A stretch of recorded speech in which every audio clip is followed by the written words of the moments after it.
Hello everyone, just get your hair partitions like this, get the portion of hair from either side and quickly make these beautiful patterns on the back of the hair and then tuck them like this.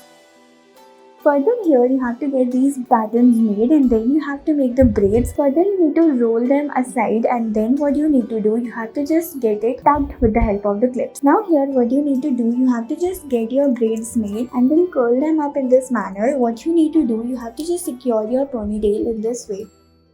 Now what are we gonna do? You have to just get them beautifully secured like this and then get them done in this manner. Further, you have to get the hair out and then get it beautifully done and mesmerized like this. Isn't it looking cool? Yeah, damn pretty. And here this is gonna look even more amazing.